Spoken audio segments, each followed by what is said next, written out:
Welcome to the Prophecy Club. Our topic today is, when will the Ten Commandments be revealed?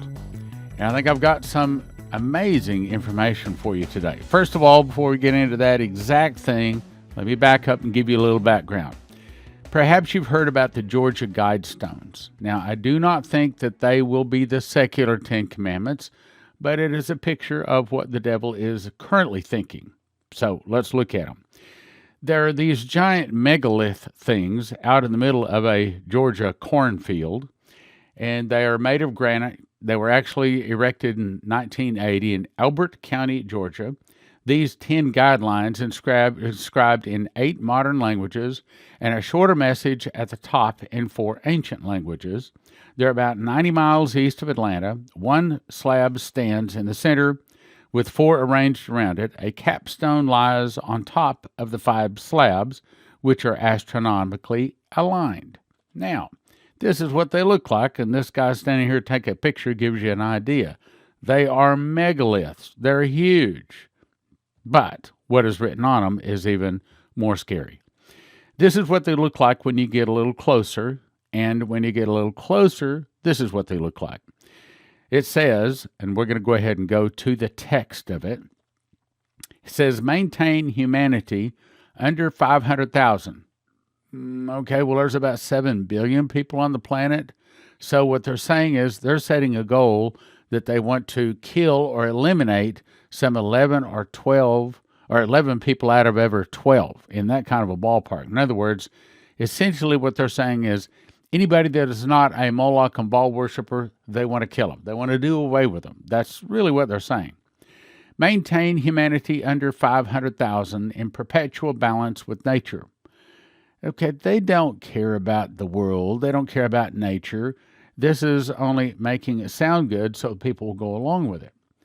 2, guide reproduction wisely, improving fitness and diversity. Okay, they don't care that there's too many people on the earth. They just want to be the only ones left. They want to eliminate everyone but them. This is what the Moloch and Baal worshipers want. They believe in killing people, eating people, sex with children. They usually are the guys behind drug cartels, evil that we can't even understand. Anyway, if you look again at number 2, improving fitness, they don't care about that we have a fit body, and diversity. And the way we would say that is they want to divide and conquer.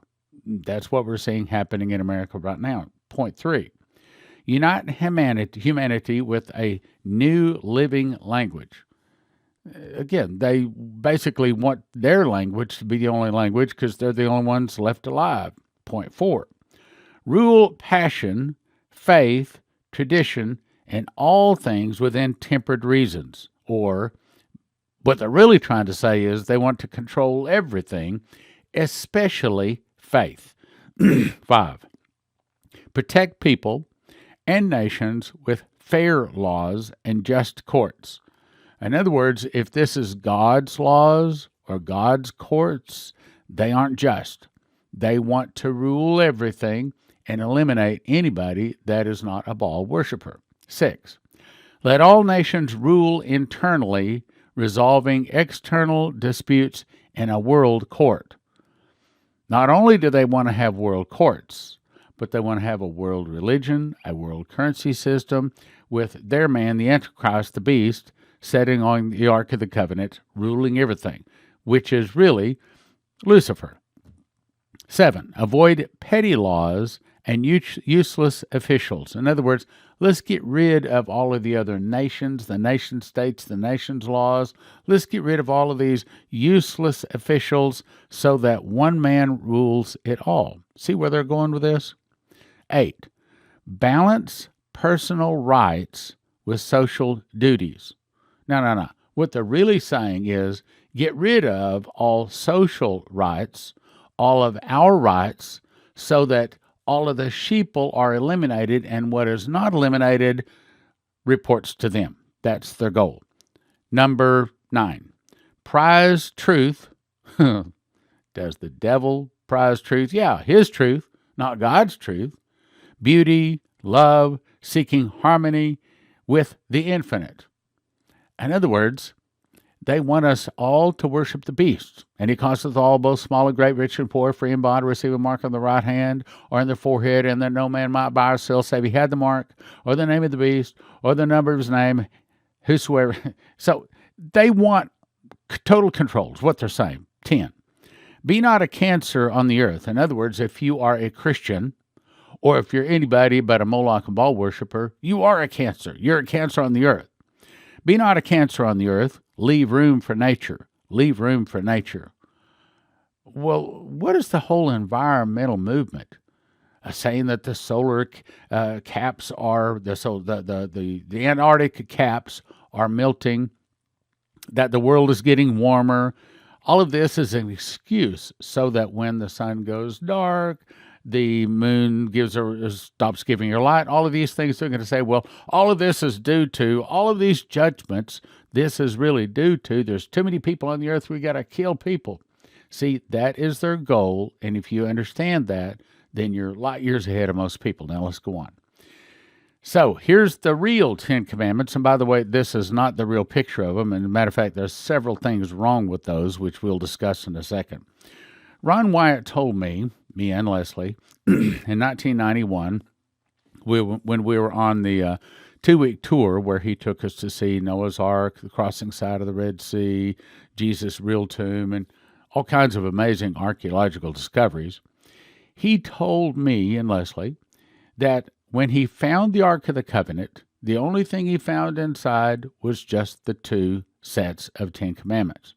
And he said they were red granite, and he said if you were to take a warm dish of butter and then just take your finger and just sign your name as if you were just signing a check, that's what it looks like. And he said nothing on this earth will be able to recreate what the 10 Commandments look like. And he said he believed that there would be a time when anyone and everyone on earth can get a copy of the 10 Commandments if they want to. Red granite, and he said you could see where the finger had literally written, just like the Bible says, which we'll cover in a second, literally written with the finger of God out the 10 Commandments. And I said, well, what do you mean? You could tell it was written with the finger of God. He said, well, if you were writing in that soft butter with your finger, as it goes up, it makes an up curve, and then it goes down, say, to make a T or an L. He said there's a little ridge there where your finger stops and goes down. He said then when it makes from a downstroke and it turns to an upstroke, there would be a little ridge there. Or if you crossed a T or you dotted an I, you could actually feel the ridges. You could feel the fingerprints. He said nothing on this earth could create those 10 Commandments. Now, how thick were they? Well, from the picture here, these look to be like probably 4 to 6 inches thick. Well, the Ark of the Covenant is about 2 foot by 3 foot, and if these 10 Commandments fit down in there fairly close, try to imagine Moses carrying 2 foot by 3 foot chunks of granite, anywhere from 4 to 6 inches thick. And he's carrying those down from the top of Mount Sinai. And when we talked to Jim and Penny Caldwell, we spent a whole weekend in their home. These were the people that really discovered the real Mount Sinai. And when we were there, they said they climbed up on Mount Sinai. They said it took them 3 days. And she said it was arduous. I remember she used that word. And I said, what do you mean, arduous? She says, well, we had to have our backpacks with us because we had to carry all of our own food and water, all for 3 days. We had to go up and then climb back down, another 3 days down. She said that what we had to do was, many of the times, she says, we were climbing up rocks, and we would have to push our backpack up as high as we could and then kind of throw it up. And then I would stand on Jim's shoulders, and I would get up there, and then he would I would reach down, he would reach up, and I would help him then up. And she says it was like that for 3 days. That's why it took us 3 days to get up there. It was arduous. It was extremely exerting. And because also it's getting to be a high altitude after a while, She said, I mean, like every 5-10 minutes, they'd have to sit down and just get a breather. It was exhausting. Now, try to imagine Moses coming down from Mount Sinai, carrying two 2-foot by 3-foot ballpark, red granite, 10 Commandments, 4 to 6 inches thick, even 2 to 3 inches thick. Nah, didn't happen. Probably they were in the ballpark of 1 inch thick, and probably they weren't even 2 foot by 3 foot. They were smaller, but they were made of red granite. And he said nothing could replicate what was there. He said, when I was in the Ark of the Covenant chamber where the Ark was, he said, an angel came into the chamber, and I believe him. And he said, God is going to bless you so much for the work that you're doing. And he turned to him and he said, when the beast, or when the Antichrist, comes out with his 10 commandments of man, then God will reveal the Ark of the Covenant and the real commandments. Well, that fits with what I was told. As I told you, August the 8th of 2015, Saturday night, Lord, I don't have anything to say for the sermon tomorrow morning, what he would say. And sitting in this chair looking at this monitor, I heard, this is the time of miracles. And then he downloaded in my heart, as the judgment hits, so will my miracles. Miracles like no one has ever seen, going all the way back to Adam and Eve. You tell them, I will never leave them nor forsake them. I'm going to meet the devil inch for inch, step for step, pound for pound. Everything he does, I'm going to meet him. This is meeting the devil. So the devil comes out with his worldly, his secular, the beast 10 commandments. God will then reveal the Ark of the Covenant. He said they'll have video footage where you actually go down into the chamber. You'll be able to see cut out for the cross holes where the crosses were dropped into the cross holes. You'll be able to see a crack to the left side of the cross hole. You'll be able to see the blood coming down, be able to see the stone box that the Ark of the Covenant was in. You'll be able to see where the lid was cracked, allowing the blood to drip through down onto the top of the Ark of the Covenant. And I said, well, how was the Ark? Tell me about the blood on the Ark of the Covenant. He said, well, I'll tell you this. He says, it was different than all other human blood on earth. And I said, how was it different? He said, because it only had one set of chromosomes. Now, I'll skip the rest of that story. There's a lot more to it because we'll get off our subject today. We're trying to explain when the 10 Commandments will come out.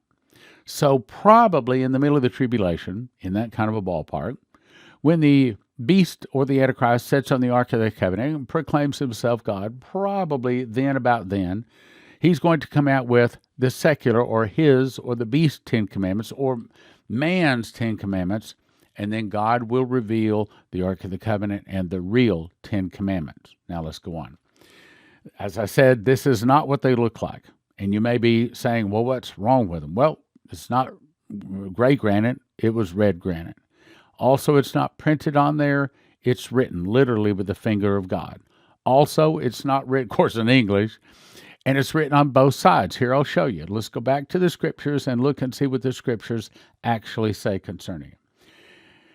Exodus 31:18. And he gave Moses, when he had made the end of communing with him upon Mount Sinai, 2 tables of testimony, tables of stone, written with the finger of God, just like Ron told me.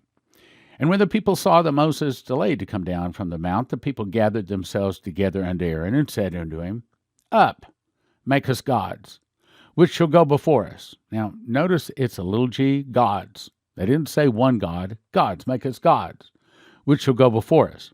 Why did they say go before us? What they're saying is so that when we go, we will vanquish our enemies. Go before us, I believe, also means that we will be blessed. We want gods that will bless us specifically, give us lots of money and power, because that's the devil. That's what the devil wants. That's pretty much all he wants, along with the death and destruction of everything God, which will go before us. For as the Moses, the man brought us up out of this land, out of Egypt, we know what has become of him. Where is he? And Aaron said unto them, Break off the golden earrings which are in the ears of your wives, sons, and daughters, and bring them unto me. And all the people brake them off, brought them to him. So he received them and fashioned with a graven tool and made a molten calf. Now, what was it made of? Gold. So it's a golden calf.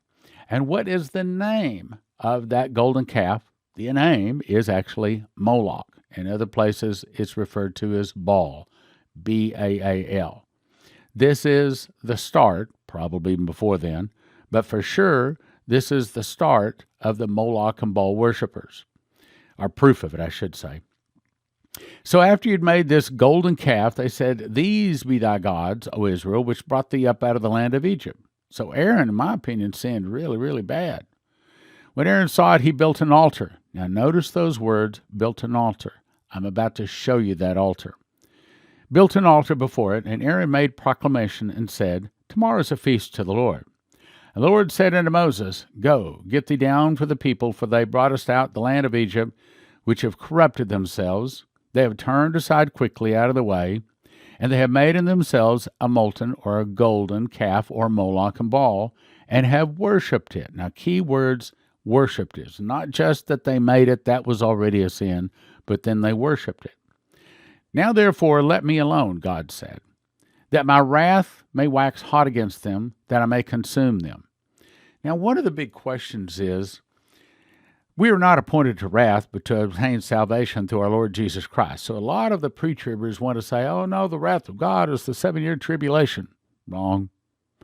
"No, the wrath of God is the last 30 days or the last 100 days. Wrong. This is further confirmation. This is telling you the wrath of God, I'm talking about the ultimate final wrath of God, is just this. It is hot and it consumes them. Malachi 4:3, I thought I had it here. I'll get to it. I'll get to it. Malachi 4:3 says there'll be ashes under the soles of their feet. So he goes on to say, "Wherefore should the Egyptians speak and say, For mischief did he bring them out to slay them in the mountains and consume them from the face of the earth. Turn from thy fierce wrath," this is Moses speaking to God, "and repent of this evil against thy people. Remember Abraham, Isaac, and Israel, thy servants, to whom thou swarest by thine own self, and saidst unto them, I will multiply your seed as the stars of heaven. All this land have I spoken of will I give unto your seed, and they shall inherit it forever." Now, I want you to notice that, because this is God speaking to Moses, and he says, all of this land. Now, we already know the land of Canaan, the Hittites, the Perizzites, and all of that sort of stuff. But this is also speaking to Moses, meaning in another place, and I tried to look it up and I couldn't find it today, or I got distracted or something. But there's another scripture that says to Moses, every place the sole of his foot lands, he will give it to him. And I'm going to show you what that means here in just a second. Very interesting. Not too many people know about this. So in Maurice Sklar's The Time of Grace Shall Be Extended vision, I'm skipping it takes 30 minutes to read through it, but let me just get to the point. He says, "At that, this man stood up," meaning the beast. "He was robed in black suit and had a long cape of crimson red that flowed behind him. He had gold epaulets on his shoulders that were built into his cape. He's very articulate, extremely haughty.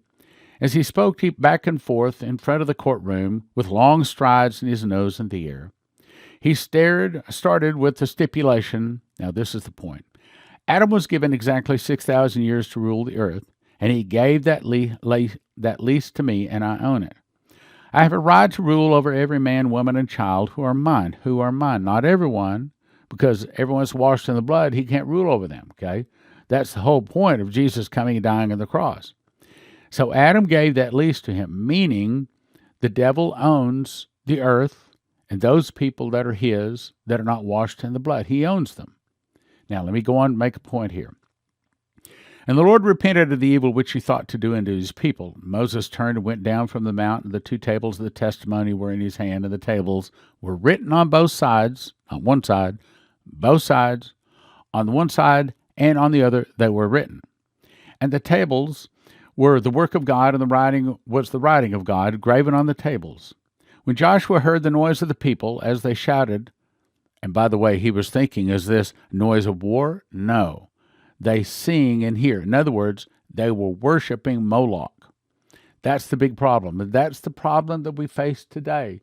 These people own and control the finances for, truth be known, probably going back to, I don't know, shortly after Adam and Eve. But these people worship a golden calf, and they believe in killing people. This is where the Bible says, do not let your sons or daughters pass through the fire. What they would do is they got this golden image of the calf.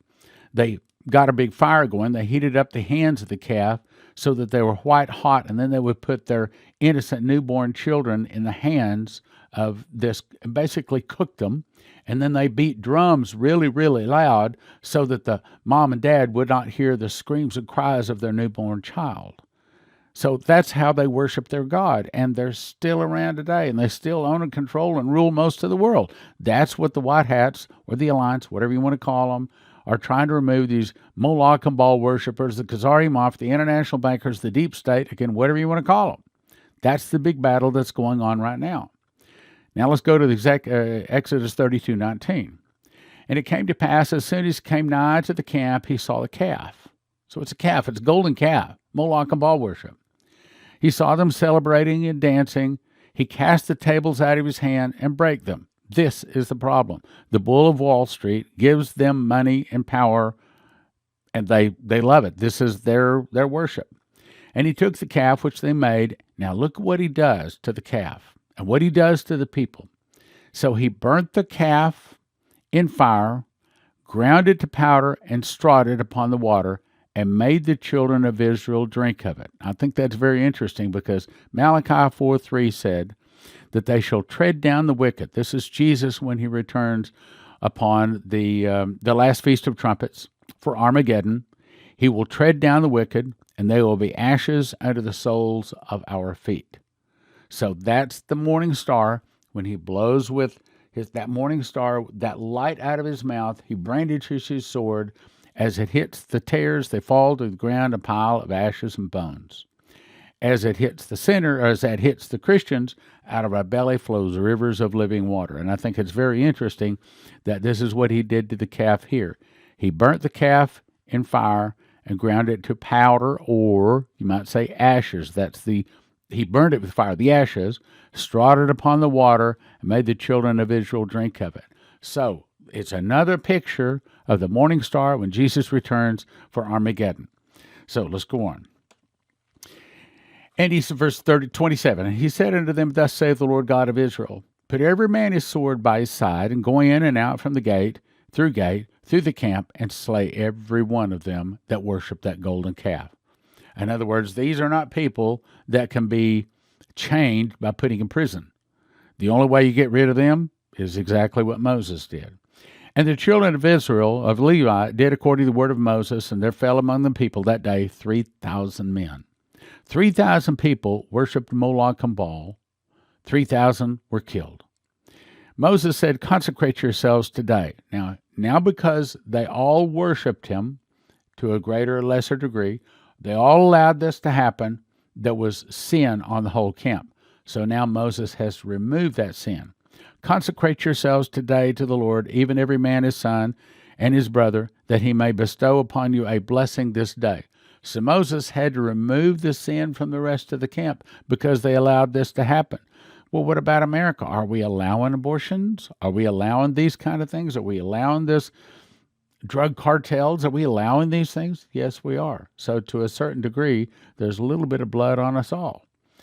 Now, this is the altar. They believe this is the altar where the golden calf was put up. Now, I know you're probably looking at those big stones and saying, man, they couldn't move those big stones. Oh, yes, they could. Remember, these are the people that have just been building the pyramids. They've been building the whole cities. They move giant stones like we move bricks. The big, heavy objects, not a problem for them to move. They believe that this is the altar where the golden calf was on top of it. Now, why do we say that? Because not only here you see Joel Richardson standing in front of it, but many people have actually taken this photograph. And what you see here are pictures of how cows used to look in ancient Egypt. This is a picture of them, and this is what they believe. Were on this particular altar.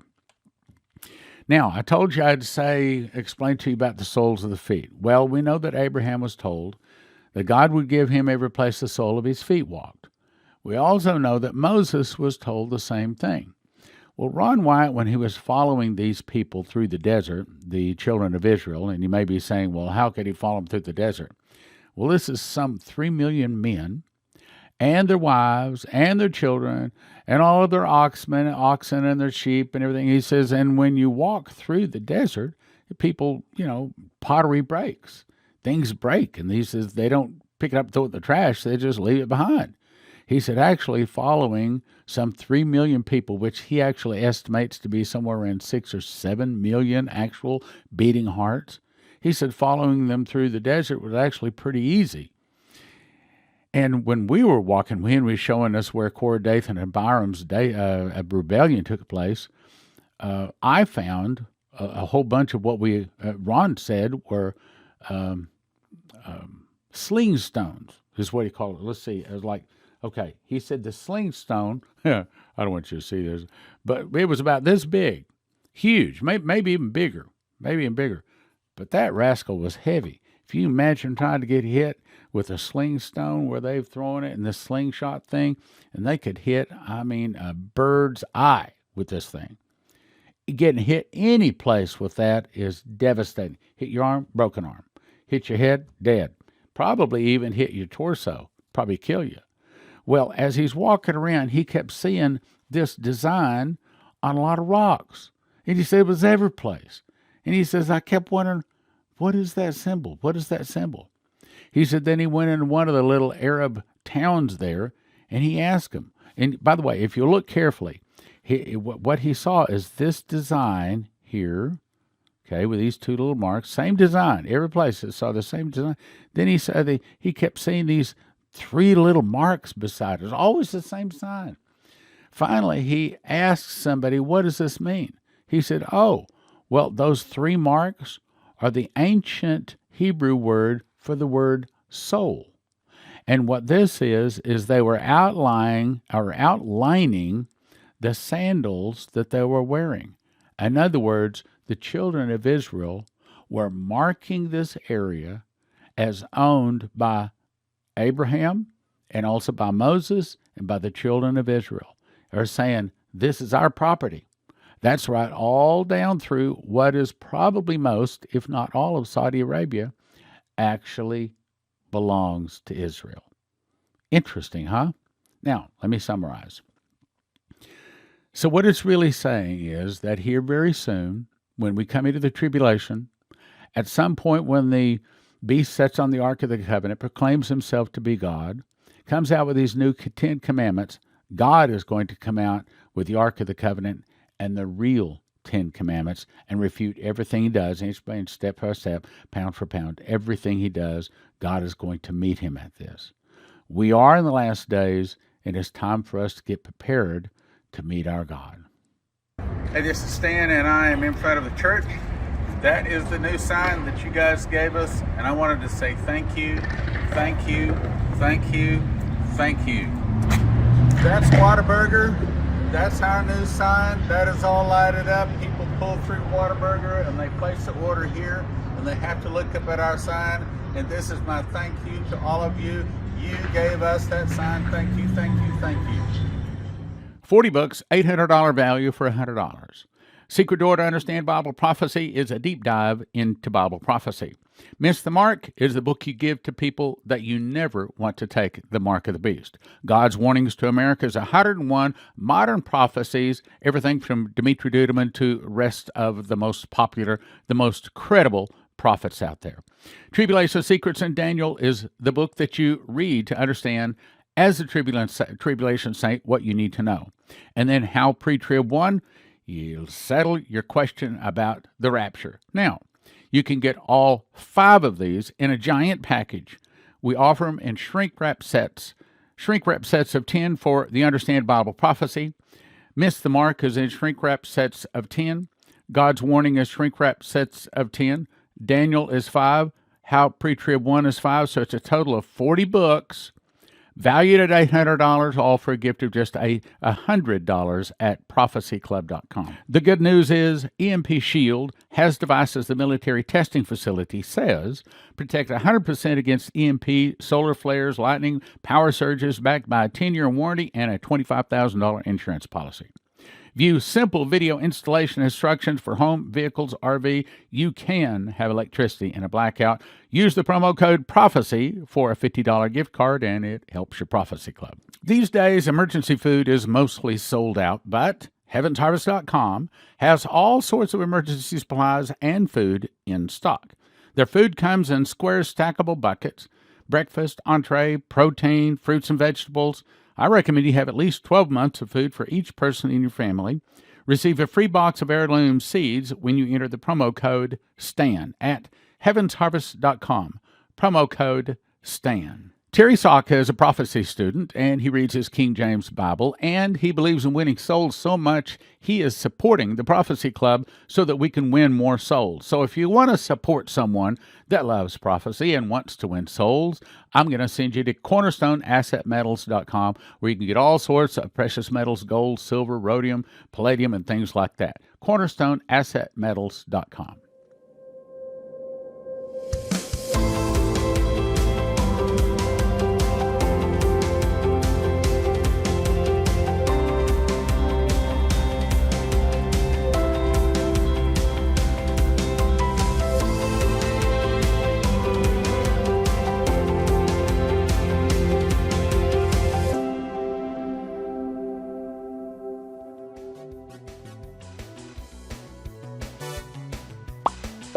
Click like, share, subscribe, and send to a friend.